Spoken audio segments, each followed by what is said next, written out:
Hello students, reaction mechanism में हम दो टाइप के रिएक्शन डिस्कस कर चुके हैं। एक सब्स्टिट्यूशन रिएक्शन और दूसरी एडिशन रिएक्शन। दोनों रिएक्शंस इंपॉर्टेंट है और इंटरमीडिएट कोर्स में हर चैप्टर में इन रिएक्शंस का यूज है, तो अच्छे से इन रिएक्शंस को आप प्रिपेयर कीजिए और इससे आपका जो चैप्टर पढ़ेंगे आप ऑर्गेनिक केमिस्ट्री के, means haloalkanes, haloarenes, alcohol, phenol, aldehyde, ketones, इन सब में ये रिएक्शंस यूज हुई हैं, जिससे इन चैप्टर्स को पढ़ना आपके लिए आसान हो जाएगा और ये रिएक्शंस बोर्ड में पूछी भी जाती हैं। तो दो टाइप की कंप्लीट रिएक्शंस हम लोग पढ़ चुके हैं बोर्ड के लिए। सिर्फ बोर्ड के लिए वो लेक्चर थे। कॉम्पिटिटिव के लिए मैं दूसरा वीडियो डालूंगा। कंपटीशन के लिए, जेईई और नीट के लिए हम दूसरे वीडियो लेक्चर में डिस्कस करेंगे। अभी से मैं बोर्ड के लिए पढ़ा रहा हूं, तो बोर्ड के एग्जाम के लिए थर्ड रिएक्शन है एलिमिनेशन रिएक्शन, जो हमने आपको चार टाइप की रिएक्शन बताई थी: सब्स्टिट्यूशन, एडिशन, एलिमिनेशन और रीअरेंजमेंट। तो उस फिगर में उस टाइप्स ऑफ रिएक्शन में थर्ड रिएक्शन है एलिमिनेशन रिएक्शन। इंपॉर्टेंट रिएक्शन है, यूज है इसका, और चैप्टर्स में आप पहले ही चैप्टर हेलो एल्केन में इसका यूज देखेंगे और यहीं पे मैं इसका यूज बता दूंगा आपको। चलिए देखते हैं एलिमिनेशन रिएक्शन। एलिमिनेशन समझ ही रहे हो, एलिमिनेट हो जाए कोई चीज, सबस्ट्रेट से कोई चीज एलिमिनेट हो जाए, उसे एलिमिनेशन कहते हैं। सब्स्टिट्यूशन में भी एलिमिनेट हो रही थी, सब्स्टिट्यूशन में भी एलिमिनेट हो रहा था सबस्ट्रेट से कुछ, लेकिन कुछ आके जुड़ भी रहा था सबस्ट्रेट में। सब्स्टिट्यूशन और एलिमिनेशन में यही डिफरेंस है कि सब्स्टिट्यूशन में कोई चीज सब्स्टिट्यूट तो हो रही थी सबस्ट्रेट से, लेकिन कोई चीज आके जुड़ भी रही थी। एलिमिनेशन में सिर्फ सब्स्टिट्यूट सिर्फ निकलेगा, एलिमिनेट होगा, आके जुड़ेगा कुछ नहीं। यही डिफरेंस है सब्स्टिट्यूशन और एलिमिनेशन में। इन दोनों में कंफ्यूज ना होइएगा कि सब्स्टिट्यूशन और एलिमिनेशन एक ही तरह की है। सब्स्टिट्यूशन में कोई चीज रिप्लेस, सब्स्टिट्यूट कर रही थी, मतलब कि कोई चीज रिप्लेस होकर दूसरी चीज आके सबस्ट्रेट पे बैठ रही थी। एलिमिनेशन में ऐसा नहीं होगा। तो कुछ पॉइंट है, कुछ पॉइंट को स्क्रीनशॉट ले लें, हम समझते हैं एलिमिनेशन रिएक्शन। पहला पॉइंट है, in these reactions two atoms और one atom and one group of atom is removed from adjacent carbon। मतलब एक ही कार्बन से नहीं होगा, ये एडजेसेंट, अगल बगल के कार्बन से होगा। एटम एक कार्बन से एक ग्रुप निकलेगा, दूसरे कार्बन से दूसरा ग्रुप निकलेगा, इसलिए एडजेसेंट कार्बन से, सेम कार्बन से दो ग्रुप नहीं निकलेंगे, एडजेसेंट कार्बन से दो ग्रुप निकलेंगे, इसलिए इसको अंडरलाइन कीजिएगा। Adjacent carbon atom making two valencies. जब ये दोनों ग्रुप निकलेंगे तो अपनी दोनों वैलेंसी फ्री कर जाएंगे। सब समझ में आएगा, बस आप लिख लीजिए, इसको स्क्रीनशॉट ले लिए। Adjacent carbon atom making two valencies on these carbon atom. Adjacent carbon से दो ग्रुप एलिमिनेट होंगे और वहां पे अपनी वैलेंसी जहां पे जुड़े होंगे उनको फ्री कर जाएंगे। ठीक है। द फ्री वैलेंसी, जो फ्री वैलेंसी बनेगी, the free valencies combine together, आपस में कंबाइन हो जाएंगी together to form double bond. Double bond में कन्वर्ट होगी, वो दोनों वैलेंसी आपस में जुड़ के डबल बॉन्ड बना लेंगी। डबल बॉन्ड मतलब पाई bond. Next, thus in elimination reaction sigma bond is transformed into pi bond. Elimination में सिग्मा बॉन्ड कन्वर्ट हो जाता है किसमें? पाई बॉन्ड में। sp3 carbon is change into sp2 hybridised carbon. sp3 जो हाइब्रिडेशन रिएक्शन से पहले कार्बन की जो हाइब्रिडाइजेशन होगी वो sp3 होगी, और रिएक्शन के बाद, एलिमिनेशन के बाद वही हाइब्रिडाइजेशन कन्वर्ट हो जाएगी sp2 हाइब्रिडाइज्ड कार्बन में। ठीक है। ये जो एंडोथर्मिक प्रोसेस होता है, जो ये एलिमिनेशन रिएक्शन होती है, वो एंडोथर्मिक प्रोसेस होती है। देखिए कंफ्यूजन होता है कि कब सब्स्टिट्यूशन होगा, कब एलिमिनेशन होगा। दोनों ही कंडीशन सेम है, रिएजेंट थोड़े से डिफरेंस हैं, इसलिए याद रखिएगा। अगर कहीं किसी रिएक्शन पे आपको कंफ्यूजन हो और वहां पे हीट लिखा मिल जाए, क्या है? It is the endothermic process. ये प्रोसेस एंडोथर्मिक होता है, तो हाई टेम्परेचर पे होगा। कहीं आपको रिएजेंट के साथ टेम्परेचर दिख जाए तो समझ जाइएगा कि ये रिएक्शन एलिमिनेशन होगी। वैसे बहुत ज्यादा डीप, बहुत ज्यादा ब्रॉड नहीं पूछा जाता है बोर्ड के एग्जाम में, तो आप समझ जाएंगे। हम आपको रीजन बता देंगे कि किस रीजन की प्रेजेंस में एलिमिनेशन होगी। ठीक है। आप सब्स्टिट्यूशन पढ़ के आए हो, न्यूक्लियोफिलिक सब्स्टिट्यूशन, यूनिमॉलिक्यूलर, बाइमॉलिक्यूलर सब पढ़ के आए हो, उसमें इसमें कंफ्यूजन होता है, लेकिन जहां पे हीट लिखा दिख जाएगा आप समझ जाइएगा कि ये एलिमिनेशन, यहाँ पे कंडीशन अगर सेम हो और हीट के साथ में हो तो समझ जाइएगा ये एलिमिनेशन रिएक्शन होगी। ठीक है। स्क्रीनशॉट ले लिया आपने, समझते हैं एलिमिनेशन क्या होता है। जैसे मान लीजिए एग्जाम्पल,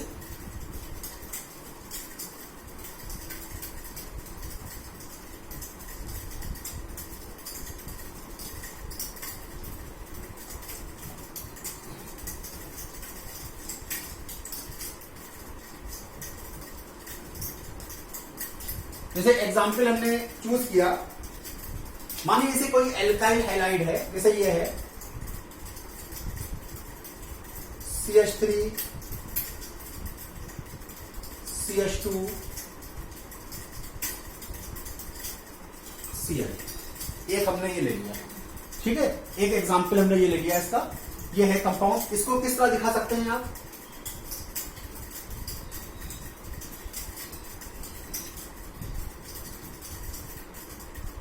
बहुत ही सिंपल वे में समझिए कि एलिमिनेशन क्या होती है, और बेसिक चीज ही बोर्ड में पूछी जाती है, और बोर्ड के लिए ही वीडियो लेक्चर है ये, ठीक है। ये है, अब आपको पता है मैंने पहले ही जैसे जीओसी शुरू किया तो बताया था आपको अल्फा कार्बन क्या होता है, बीटा कार्बन। फंक्शनल ग्रुप से डायरेक्ट जुड़ा हुआ कार्बन अल्फा कार्बन होता है, और उसके बाद का कार्बन बीटा कार्बन होता है, और उसके बाद भी कोई होगा उसके बगल में तो वो गामा कार्बन होगा, ठीक है। तो अल्फा कार्बन, ये बीटा कार्बन, याद रखिएगा।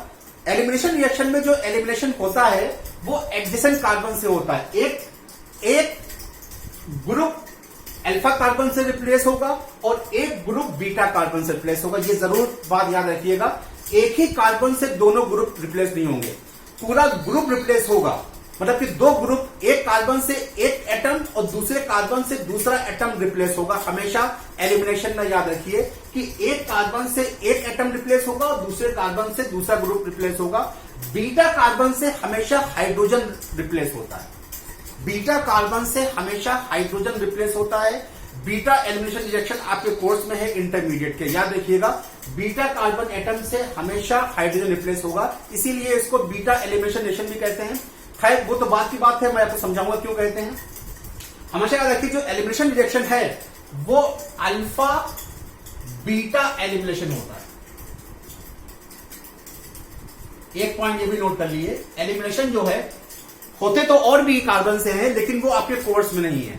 अल्फा गामा भी होता है, ठीक है, लेकिन वो कोर्स में नहीं है, इसलिए इंटरमीडिएट के लिए आप इतना समझिए कि अल्फा बीटा एलिमिनेशन होता है। मतलब कि एक ग्रुप अल्फा से रिप्लेस होगा और एक ग्रुप बीटा से रिप्लेस होगा। बीटा से हमेशा हाइड्रोजन रिप्लेस होता है, याद रखिएगा। In elimination reaction alpha beta elimination takes place, पहली बात तो ये याद रखिए। और बीटा हमेशा और हाइड्रोजन हमेशा बीटा कार्बन से रिप्लेस होगा, ठीक है।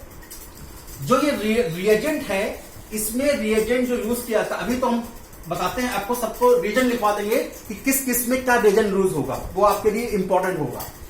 यहां पे एल्कोहलिक KOH ले लिया, ये रीजन होता है एल्कोहलिक KOH, और ये टेम्परेचर की प्रेजेंस में होता है, और temperature above than 50 degree centigrade होना चाहिए। टेम्परेचर अबव 50 डिग्री सेंटीग्रेड होना चाहिए, तभी एलिमिनेशन होगा, ठीक है। एलिमिनेशन हुआ। अब देखिए एक ग्रुप, ये क्लोरीन रिप्लेस होगा अल्फा कार्बन से, हाइड्रोजन रिप्लेस होगा बीटा कार्बन से।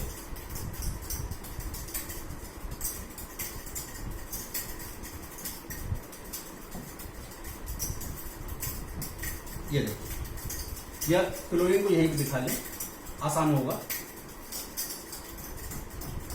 ये देखिए, ठीक है, रिप्लेस हो गया, रिप्लेस हो गया। अब ये दोनों क्या है, ये वैलेंसी फ्री हो गई, ये है फ्री वैलेंसी,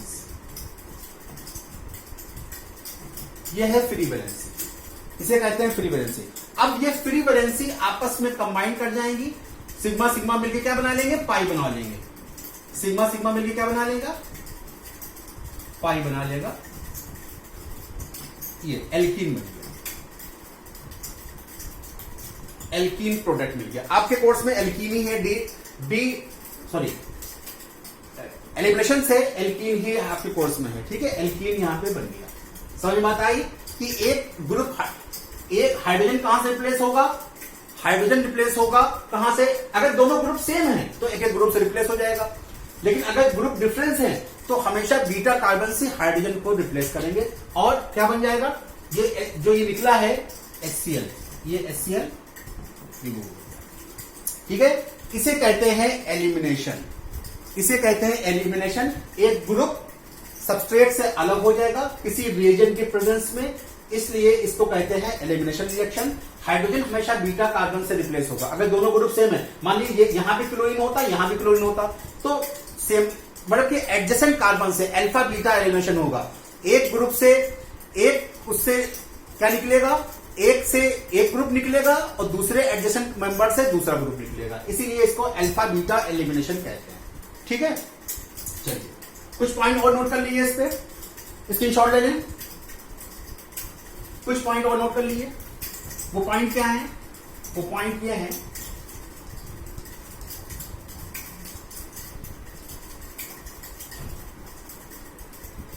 ये इंपॉर्टेंट पॉइंट है, नोट कर लीजिए।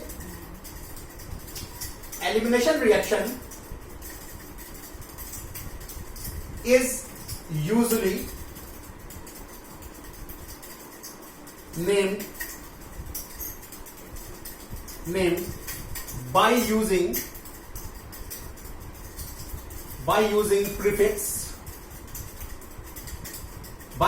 prefix d। d मतलब होता है रिमूवल, ठीक है, बाई रिमूवल, और d का मतलब होता है which means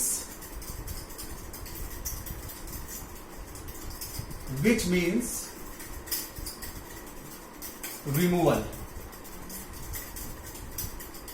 which means removal. D मतलब रिमूवल, ठीक है। हमेशा ये पहचान है जहां पे डी लिखा मिल जाए, डिहाइड्रेशन, डीहेलोजिनेशन, डिहाइड्रोहेलोजिनेशन, हमें समझ जाइएगा, डी कार्बोक्सिलेशन, जहां भी यूज हो रहा है वहां पर एलिमिनेशन रिएक्शन होगी। हमेशा एलिमिनेशन रिएक्शन को जनरली हम डी वर्ड यूज करके लिखते हैं, ठीक है। जैसे एग्जाम्पल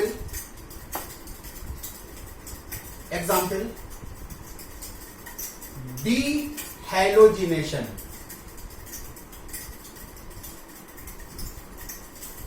डीहेलोजिनेशन मतलब हेलोजन निकल रहा है। डीहेलोजिनेशन मतलब डी मतलब रिमूवल, हेलोजन का रिमूवल, तो क्या लिखेंगे इसको, रिमूवल ऑफ हेलोजन।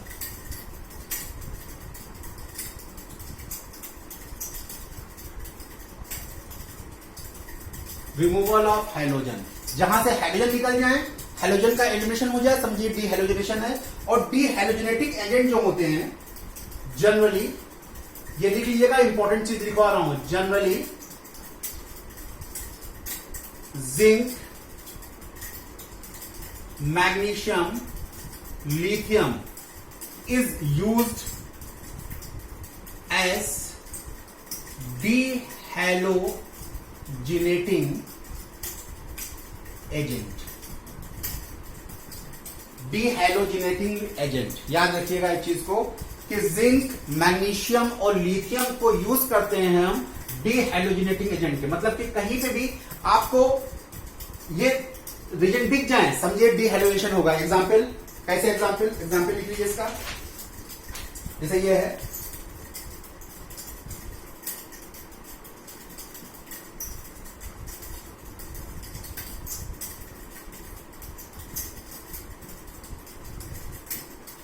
ये मिल गया।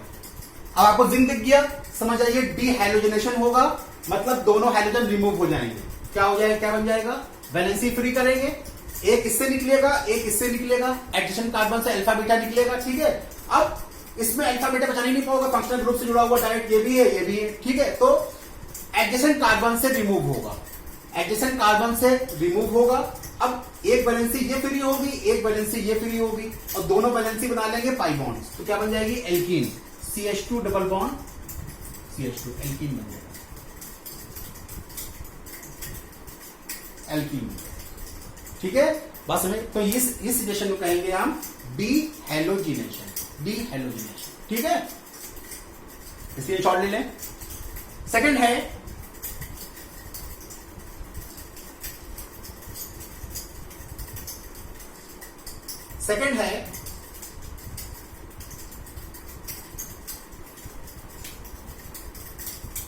डिहाइड्रो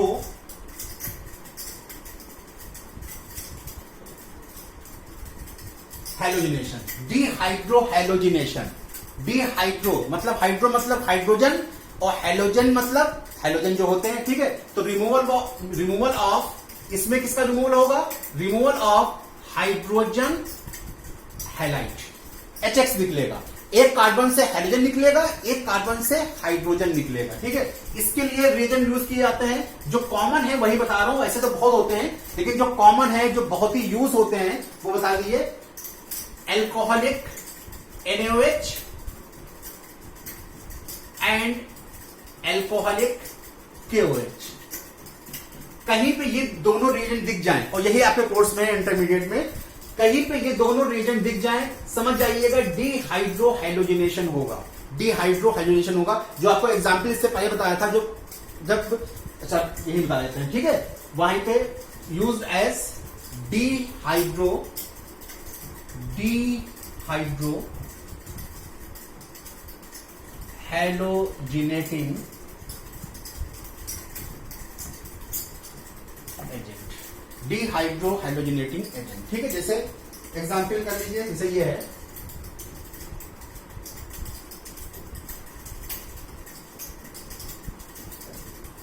ठीक है, और आपको लिख दिया है एल्कोहलिक KOH और हीट की प्रेजेंस में है। बताइए क्या बनेगा? ये कार्बन अल्फा है, ये कार्बन बीटा है, तो हाइड्रोजन कहां से निकलेगा? अल्फा कार्बन से, और हाइड्रोजन कहां निकलेगा? बीटा कार्बन से। तो इसको इस तरह लिख लीजिए, इस तरह लिख लीजिए। ठीक है, रियल सेम। तो ये है अल्फा कार्बन, ये है बीटा कार्बन। हाइड्रोजन निकलेगा अल्फा कार्बन से और हाइड्रोजन निकलेगा बीटा कार्बन से।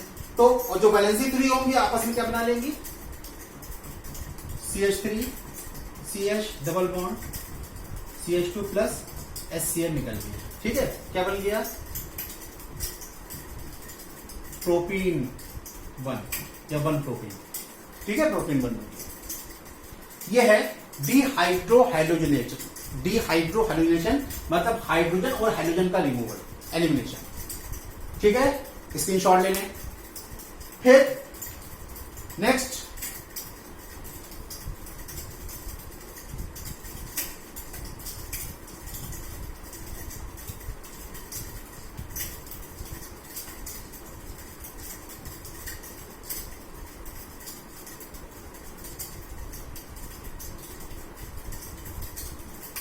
थर्ड है डिहाइड्रेशन।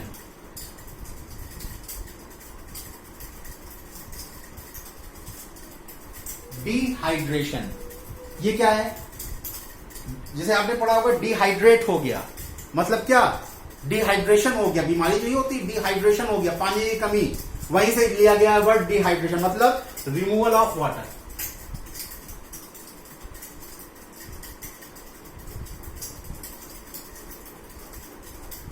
वाटर रिमूव हो जाए, रिमूवल ऑफ वाटर। और इसके लिए रीजन यूज किए जाते हैं, रीजन लिख लीजिए, इसके लिए इंपॉर्टेंट है। इसके लिए यूज किया जाता है H2SO4,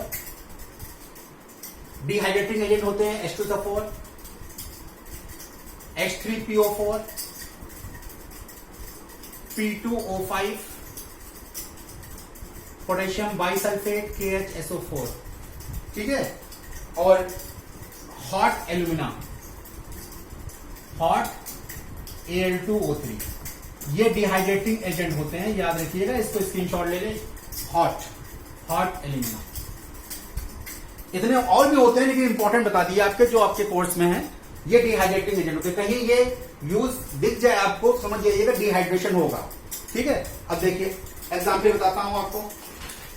देखिए कितना अच्छा एग्जाम्पल, जो आपके कोर्स का एग्जाम्पल बताता हूं। जैसे ये है,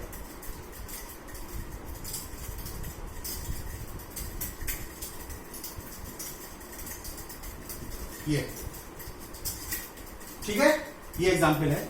और आपको रीजन दिख जाए, आपको जैसे H2SO4 दिख जाए, H2SO4 दिख जाए, हीट की प्रेजेंस दिख जाए, आप समझ जाएंगे कि सारी कंडीशन फेवर कर रही है डिहाइड्रेशन पे। देखिए डिहाइड्रेटिंग एजेंट भी है। ठीक है, अब देखिए अल्फा बीटा पहचानेंगे, तो ये अल्फा है और ये बीटा है।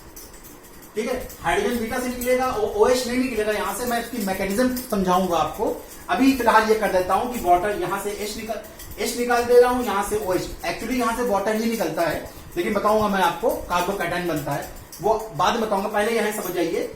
हम आपको सिर्फ रिमूवल दिखा रहे हैं, डिहाइड्रेशन दिखा रहे हैं। एक H निकलेगा यहां से OH निकाल दे रहे हैं, क्या बन जाएगा CH3 CH double bond CH2 plus water. इसकी पूरी मैकेनिज्म बताएंगे, बस आपको दिखा रहे हैं कि वाटर रिलीज हो रहा है, तो इसको कहेंगे डिहाइड्रेशन। ये रिएक्शन क्या है? Dehydration reaction. ठीक है, स्क्रीनशॉट ले लें इसका,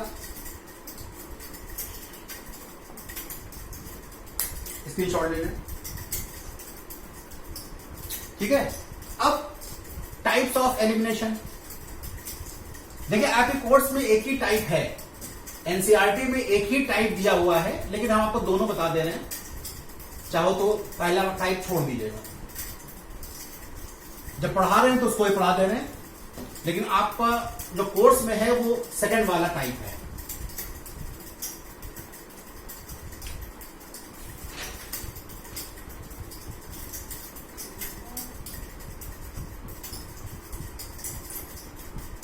टाइप्स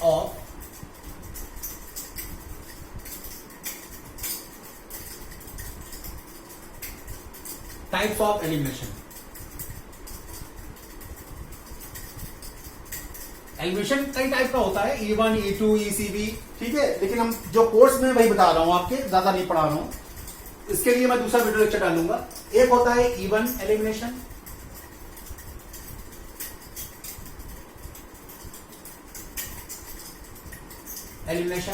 इसे यूनिमॉलिक्यूलर कहते हैं। सब्स्टिट्यूशन बताया था, वही है इसी तरह यूनिमॉलिक्यूलर एलिमिनेशन। एक E2 होता है, सेम वही E2 एलिमिनेशन।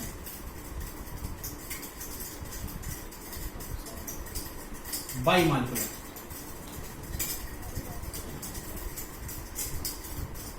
देखिए सब्स्टिट्यूशन और एलिमिनेशन में बहुत ज्यादा कंफ्यूजन है, कंडीशन सब डिपेंड करेंगी, कंडीशन पे डिपेंड करेगा, बहुत मुश्किल है पहचानना कि कहां पे क्या होगा। लेकिन आपके जो सिलेबस है उसमें इतना ज्यादा कंपटीशन के बेसिस पे ये थोड़ा टिपिकल है, कॉम्प्लिकेटेड हो जाता है, लेकिन बोर्ड के पॉइंट ऑफ व्यू से इतना ज्यादा कॉम्प्लिकेटेड नहीं है। आप इसको कोर्स में सिर्फ ये E2 एनसीईआरटी में ये शायद E2 ही दिया हुआ है, E2 ही दिया है, लेकिन मैं आपको दोनों पढ़ा दे रहा हूं, E1 एलिमिनेशन E2 एलिमिनेशन दोनों पढ़ा दे रहा हूं। ठीक है, बाईमॉलिक्यूलर यूनिमॉलिक्यूलर। ठीक है, हेडिंग देंगे E1 एलिमिनेशन। उसी तरह जिस तरह से SN1 होती है 2 स्टेप प्रोसेस, E1 एलिमिनेशन भी 2 स्टेप प्रोसेस होती है। सारी कंडीशन पर डिपेंड करती है। बताया था कि सब्स्टिट्यूशन जो है वो एक्सोथर्मिक प्रोसेस है, लो टेम्परेचर को फेवर करता है, 20 से नीचे, 20 डिग्री सेंटीग्रेड से नीचे। और एलिमिनेशन एंडोथर्मिक प्रोसेस है। एंडोथर्मिक प्रोसेस आप समझते होंगे कि ये हाई टेम्परेचर पर फेवरेबल होता है, हाई टेम्परेचर पर फेवरेबल होता है। तो जहां पर टेम्परेचर लिखा मिल जाए आपको, एल्कोहलिक NaOH और KOH की प्रेजेंस में टेम्परेचर लिखा दिख जाए, तो समझ जाइएगा ये एलिमिनेशन जो है ये एलिमिनेशन रिएक्शन है। ठीक है, और अगर टेम्परेचर ना दिया हो समझ जाइएगा सब्स्टिट्यूशन रिएक्शन है। ये कंडीशन दोनों बहुत कॉम्प्लिकेटेड है, तो इसलिए पहचानने का तरीका आपको बता रहा हूं। तो E1 एलिमिनेशन में क्या होता है, जिस तरह से SN1 जो होता है वो टर्शरी में होता है, इसी तरह E1 भी जो है वो टर्शरी में ही होगा, और 2 स्टेप प्रोसेस होता है। E1 एलिमिनेशन जो है, E1 एलिमिनेशन 2 स्टेप प्रोसेस होता है। E1 elimination it is 2 step process.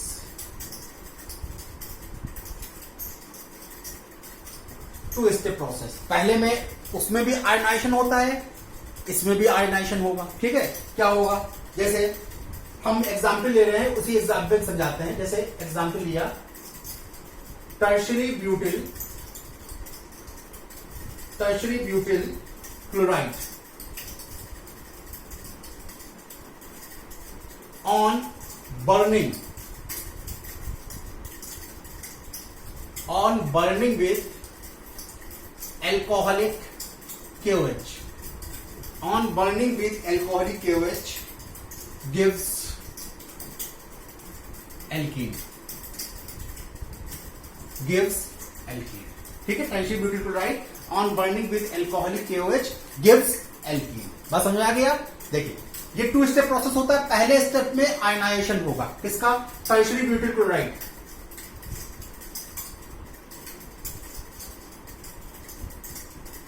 ये टर्शरी कार्बन है, इससे क्लोरीन लगा हुआ है। ठीक है, फर्स्ट स्टेप में क्या होगा? फर्स्ट स्टेप में क्या होगा? फर्स्ट स्टेप में आयनाइजेशन होगा। फर्स्ट स्टेप में क्या होगा? फर्स्ट स्टेप, ये फर्स्ट स्टेप है। फर्स्ट स्टेप में आयनाइजेशन होगा, कार्बोकैटायन बन जाएगा।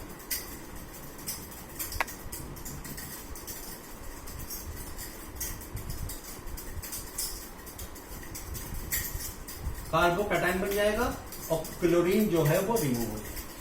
क्लोरीन रिमूव हो जाएगा। बिल्कुल वही कंडीशन है, दोनों में फर्क कुछ नहीं है, वही कंडीशन है। देखिए ये रेट डिटरमिनिंग स्टेप होगा आरडीएस, ये भी रेट, उसका भी पहला स्टेप रेट डिटरमिनिंग था, इसका भी है, लेकिन बहुत ही कम डिफरेंस है।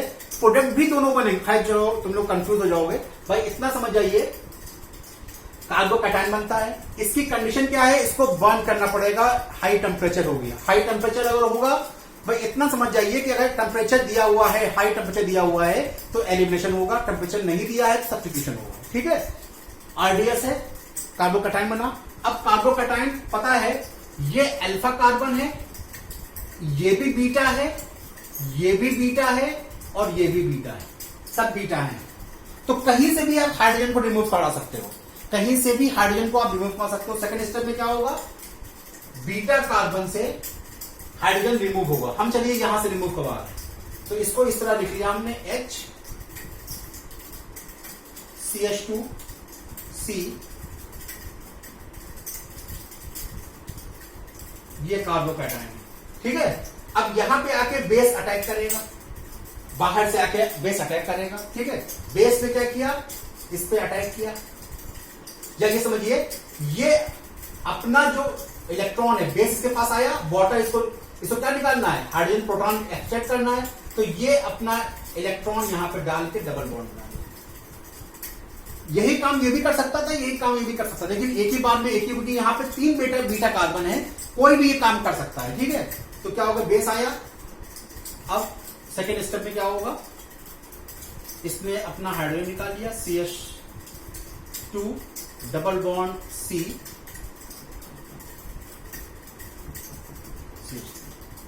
ठीक है, ये निकाल दिया। बात समझ आई? समझ बात आ गया? एल्कीन बना लिया यहां पे, और क्या रिमूव हो गया? H और OH क्या रिमूव हो गया? वाटर का रिमूव हो गया। क्या बन गया? आइसोब्यूटीन।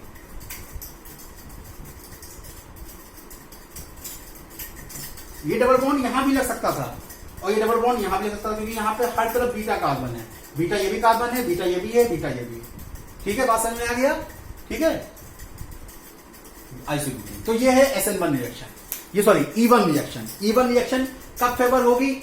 एल्कोहलिक KOH हो और टेम्परेचर हाई हो तो E1 रिएक्शन फेवर करेगी। बात समझ में आ गई ना? ठीक है, और भी कई कंडीशन है, मैं बताऊंगा। देखिए जो ये बोर्ड का जो सिलेबस है, थोड़ा कंपटीशन में थोड़ा हाई लेवल पूछा जाता है। अब ये डिपेंड करेगा कि कार्बोकैटायन कितना स्टेबल है। जो कार्बोकैटायन जितना स्टेबल होगा, E1 उसमें उतनी फास्ट होगी। तो इसमें ऑर्डर क्या हो जाएगा? Tertiary, secondary, primary. सबसे पहले कौन देगा? टर्शरी, फिर सेकेंडरी देगा, उसके बाद प्राइमरी, E1। और SN1 में भी यही था, SN1 में भी यही था और E1 में भी यही है। ठीक है, ये E1 एलिमिनेशन हो गया। Next E2 elimination.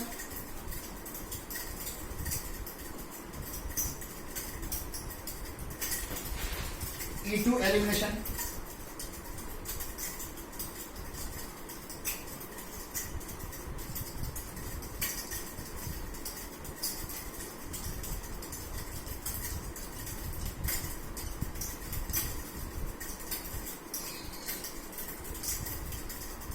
E2 elimination, ये देखिए ये 2 स्टेप प्रोसेस होता है।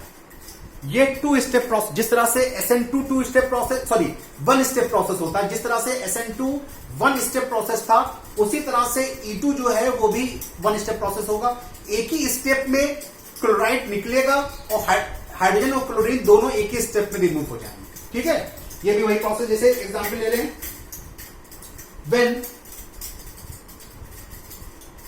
when क्लोरोब्यूटेन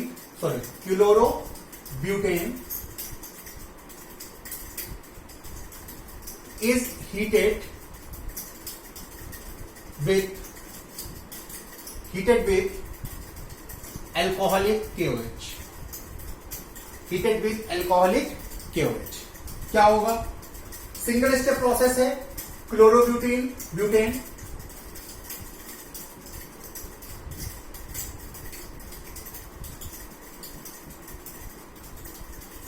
ये ठीक है, बात समझ में आई? तो ये कार्बन अल्फा होगा, ये कार्बन क्या होगा? बीटा होगा. तो हाइड्रोजन यहां से निकलेगा और ये यहां से निकलेगा. ठीक है, तो यहीं पे हम करके दिखा दे रहे हैं आपको, यहीं पे करिए. समझ में आ गया ना? तो इसको हम इस तरह लिख लेते हैं, समझ आइए. तो इसको हम इस तरह लिख लेते हैं, हाइड्रोजन को यहां दिखा दिया और क्लोरीन को यहां दिखा दिया. ठीक है, अब यहीं पे ऊपर से बेस आएगा, बेस अटैक हुआ तो इसने अपना कार्बन यहां पे रिमूव कर लिया. ये सब प्रोसेस, इसमें भी ट्रांजिशन स्टेट आएगी, इसमें भी ट्रांजिशन स्टेट आएगी. ट्रांजिशन स्टेट कैसे आएगी? देखिए,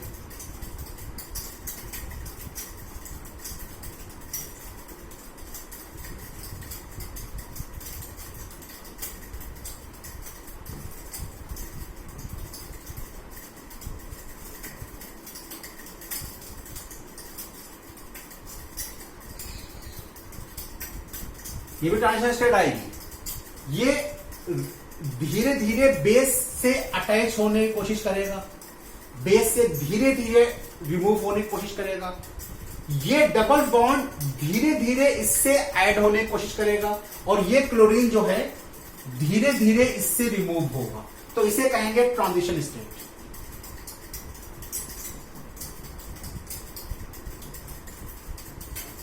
ट्रांजिशन स्टेट कहेंगे. ठीक है, ट्रांजिशन स्टेट के बाद क्या होगा? ये डबल बॉन्ड बन जाएगा, ये हाइड्रोजन रिमूव हो जाएगा, तो क्या बन जाएगा? CH3 CH2 CH double bond butene. ठीक है, बात समझ में आई? ठीक है, समझ में आ रहा है? स्क्रीनशॉट ले लें.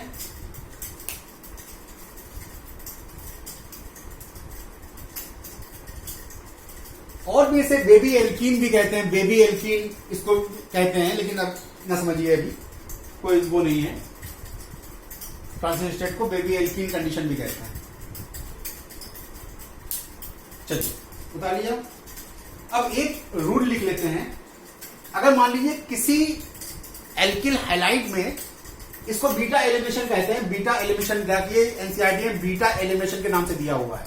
ठीक है, बीटा एलिमिनेशन के नाम से दिया हुआ है. तो क्योंकि बीटा से हाइड्रोजन रिमूव होता है, इसलिए इसको बीटा एलिमिनेशन कहते हैं. ठीक है, अब यहीं पे एक रूल लिख लीजिए कि अगर किसी एल्किल हैलाइड में या किसी कंपाउंड में एक से ज्यादा बीटा कार्बन हो, तब क्या होगा? तब प्रोडक्ट क्या बनेगा? जैसे ये है,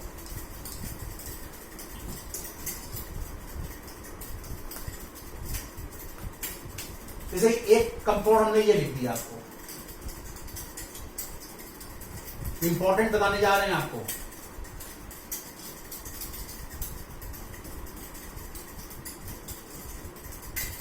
ये लिख दिया और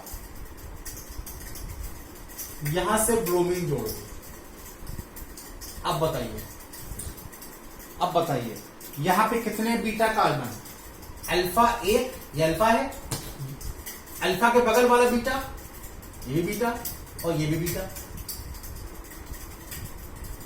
दो बीटा है. अब हाइड्रोजन कहां से रिमूव होगा?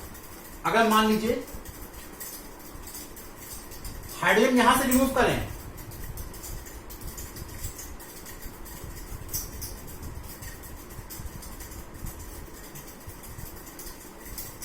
हाइड्रोजन यहां से रिमूव होगा ही. अगर मान लीजिए हाइड्रोजन यहां से रिमूव किया,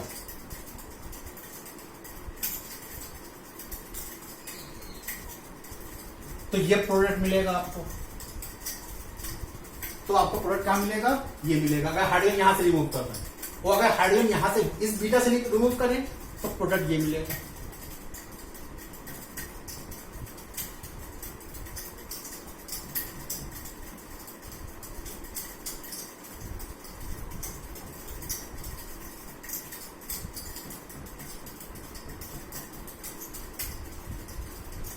प्रोडक्ट में भी।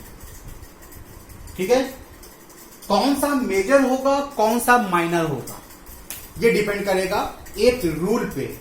कौन सा मेजर होगा कौन सा माइनर होगा ये डिपेंड करेगा एक रूल पे। वो रूल लिखिए, वो रूल लिखिए।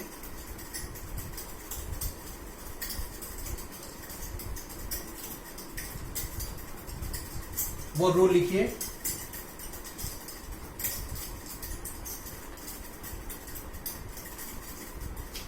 If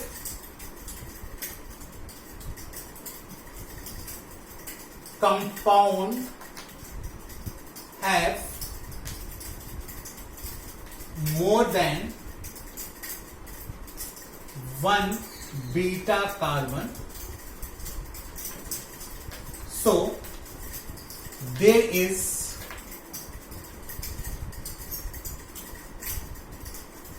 possibility to form more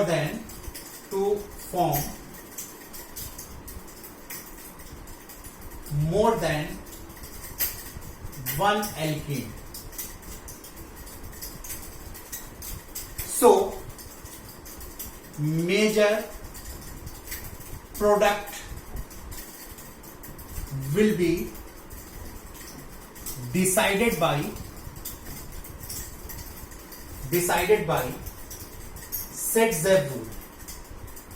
Set-Zepf rule. देख लीजिएगा स्पेलिंग हो सकता गलत हो। Set-Zepf rule।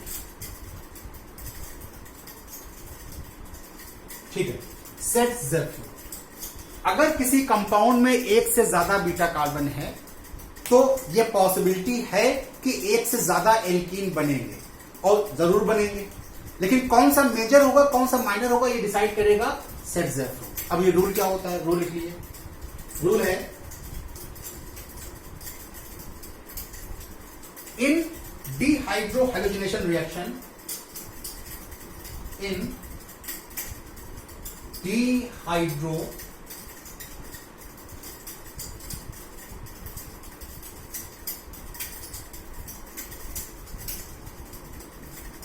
dehydrohalogenation reaction या elimination reaction, the preferred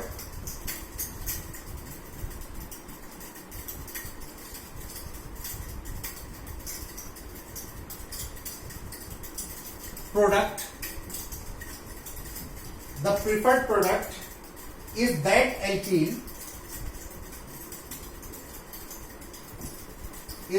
alkene preferred product is that alkene which has more alkyl group on both sides of double bond।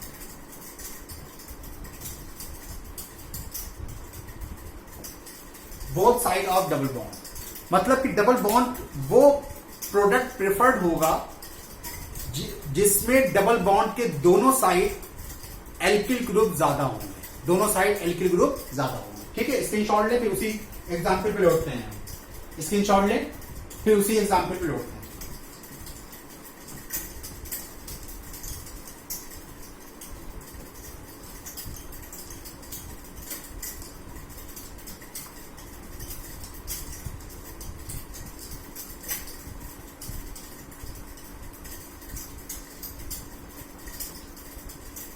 ठीक है, जैसे ये है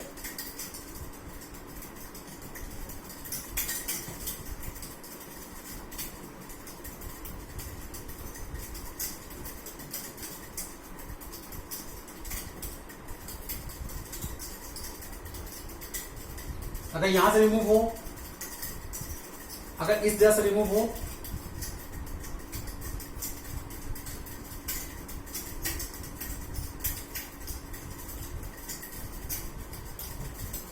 तो प्रोडक्ट ये था, तो प्रोडक्ट ये होगा। अगर यहां से रिमूव हो इस बीटा से, ये बीटा है और ये भी बीटा है, अगर यहां से रिमूव हो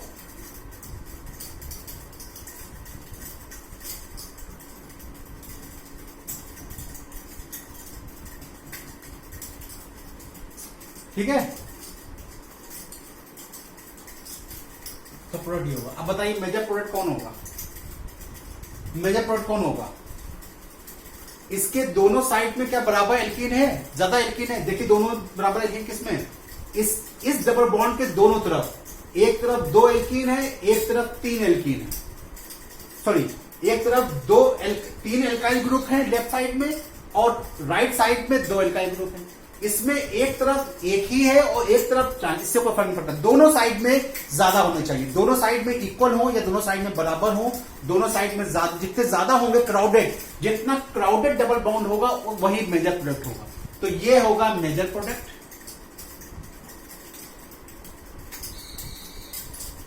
और ये होगा माइनर प्रोडक्ट। ये होगा 19%, ये होगा 81%।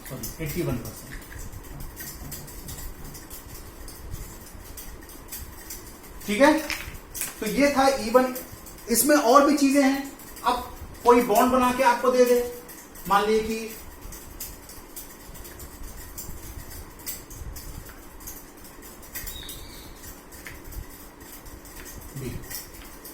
अब बताइए